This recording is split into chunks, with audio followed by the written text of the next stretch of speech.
So, as some of you may or may not know, I actually just got 10k over the last couple days, actually over the weekend. So, thank you guys for 10k subs. It means a lot. I appreciate it. Just now we gotta get back to the same point my old account was. So I figured we'll do something different for this week. And I figured we'll do something not stupid, but also fun at the same time. So we're gonna do a week of MonoGen. Basically, it's just you take a gen and then you make a team from that only the Pokemon in that generation. So today's gonna be Kanto, and every day is gonna be a different gen, obviously. So yeah, and today's match, it's an OE match, obviously, against a guy named ZombieDeviant.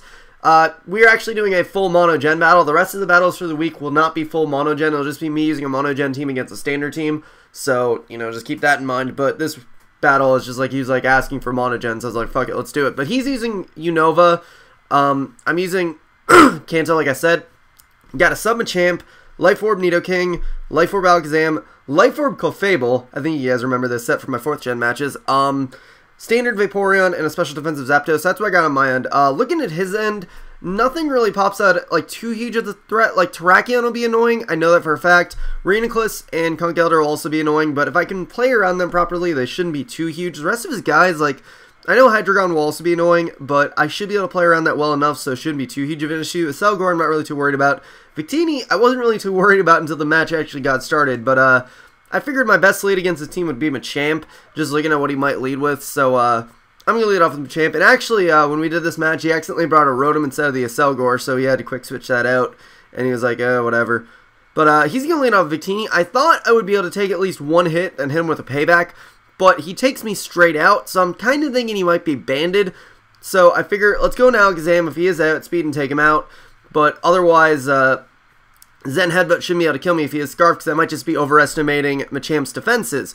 But I go for Focus Blast because I thought he'd want to go out to his Hydreigon, predicting the Shadow Ball or the Psychic.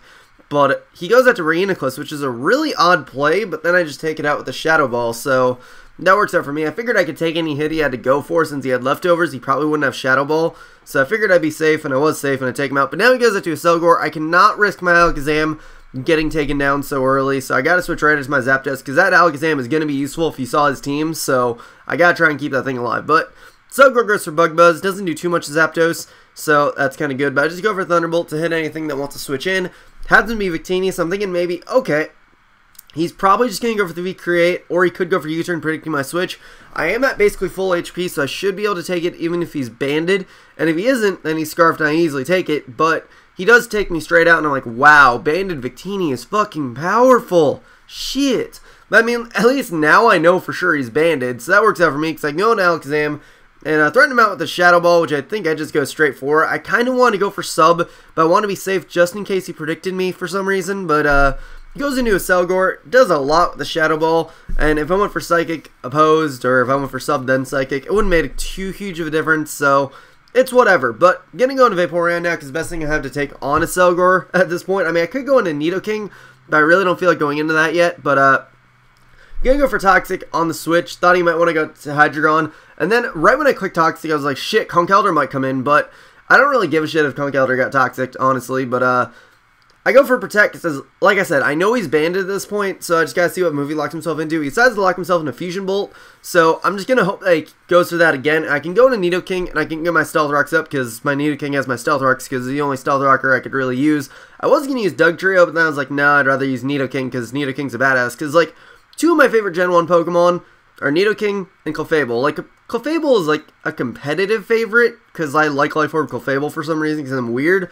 But Nidoking, it's been a competitive and just a personal favorite for a while. But, anyways, he's going to go for the bulk up after I go for Earth Power, because I figure, okay, I should be able to take one of any hit. Earth Power should at least do over half, but I didn't expect it to do that fucking much. Like, that was surprising, honestly, but, yeah, he bulks up, and then I'm just going to go for Ice Beam, because I figured it should be able to take him out. And if you want to go into Hydreigon, predicting me to go for another Earth Power, I hit that thing at the very least. But he goes into Victini as Death Water. Now he's going to go into the Selgor, and since Ice Beam is my most viable option right now, I'll go for that. He goes for HP Ice. I knew I could take it, and I do take it, and then I take him out. But he's going to go into the Hydreigon that I've been fearing slightly, and I'm just going to go for Ice Beam, see what he wants to lock himself into if he's choiced. If he's not, or just see what he wants to do, and then I can go into Clefable and Revenge him after.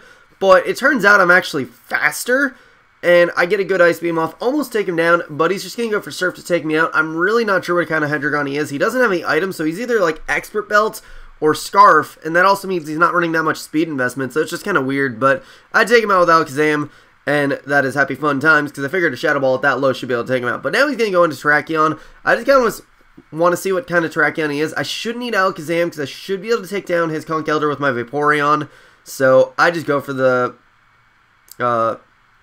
Psychic, but he actually turns out to be slower, so that means I can easily take that out, and then Conkeldurr, I can easily take that out with the Psychic, so that'll actually make it be the match. So, good game, ZombieDeviant. Kind of a shorter match, but still a fun match all around. Alakazam kind of wrecked Train, and I didn't get a chance to use Clefable, though. I kind of want to like get more matches with this team to try and use Clefable, because, I don't know, for some reason I like the concept of it. It's probably a shitty-ass concept, and it's probably stupid of me to do it, but I still want to try it out more, so I'm probably going to try and get a couple more matches with this team in the near future, but, yeah, hope you guys enjoyed. Tomorrow will be Johto, so, yeah, and that was a pretty good match, so hopefully you guys are looking forward to that. But, yeah, hope you guys enjoyed, etc., blah, rate, comment, sub, and later, guys.